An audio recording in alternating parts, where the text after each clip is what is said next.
One federal politician thinks Tasmania is in as much economic trouble as debt-riddled Greece. The state is arguably Australia's worst financial performer, although to be fair, unlike Athens, there's no rioting on the streets. Commentators say Tasmania needs to do much more to attract investment because at the moment the state relies on federal government handouts for almost 2/3 of its income. Martin Cudahy reports.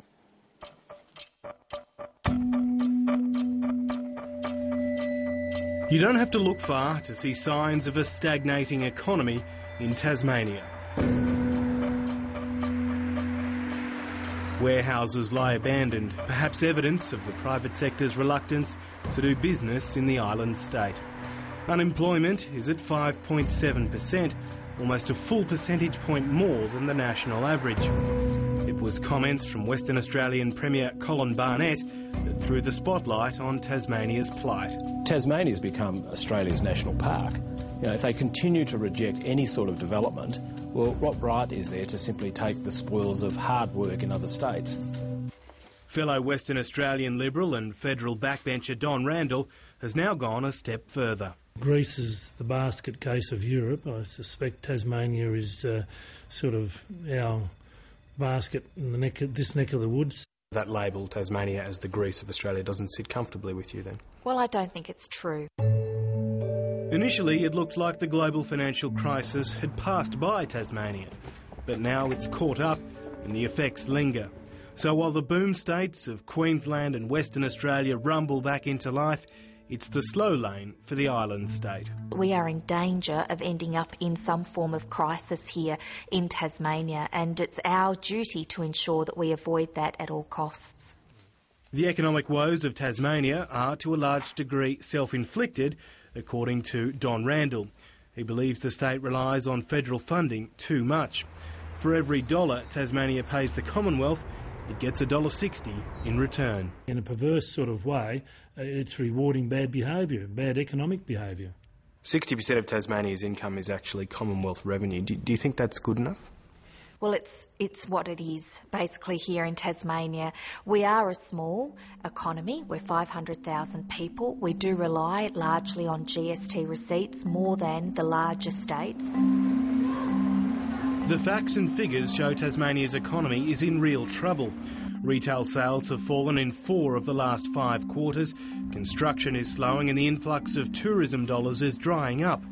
Tasmania has overtaken South Australia as the oldest population in the country, and almost a quarter of the people who live here have some sort of disability. We will be a mendicant state for some time. We will be reliant. We will continue to rely on the Australian government for the vast majority of our revenue. Most commentators agree the state urgently needs to attract business investment, but that's difficult when the average weekly wage is nearly $300 lower than in Western Australia. Most of the major projects that happen in Tasmania are subject to political dispute and conflict. This makes it easy for investors to look elsewhere. It's just too hard. Critics like to illustrate the point by highlighting the massive LNG plant, James Price Point, off the coast of Western Australia and comparing it with Tasmania's proposed pulp mill. Don Randall says green groups have proved a stumbling block at every turn. If we were to be held captive, as they're trying to do at James Price Point in north of Broome, and say you can't have any development here, and you can't have it because the green alliances have stopped you having it, that would cost us jobs. We only take serious action against developments if they're likely to cause really significant environmental harm, such as the Tamar Valley pulp mill. Does the influence of the Greens on your government scare away some investors? I don't think so. I think that Tasmania has a very strong brand, a very clean green brand. It's something we're all very proud of in that respect. When she took over as Treasurer in December, Lara Giddings inherited a basket case economy. Subsequently, she's handed down a tough budget. There are some people who are saying that we've not gone hard enough, and there are others who are saying that we've gone too hard. I think we've managed to strike that right balance in that respect.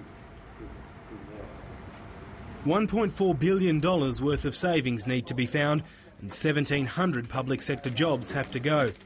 $100 million alone needs to be slashed from health this coming financial year. And there's a chance the fiscal situation could get worse before it gets better. A review of the way GST revenue is distributed could mean Tasmania gets even less federal money. It will be calamitous for states that have a 62% dependence on Commonwealth revenue for that to collapse, say by 5 to 10%. It just won't be sustainable for state governments to provide the services that they have done in the past. For people reliant on government money, whether that be welfare or wages, it's a clear warning their standard of living could fall. I think Tasmanians need to understand that no one owes them a living.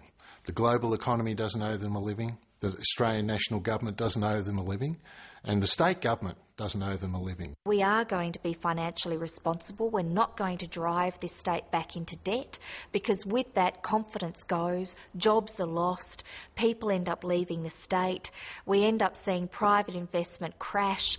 And that's the last thing this minority government needs if it wants to run full term. That report from Martin Cudahy.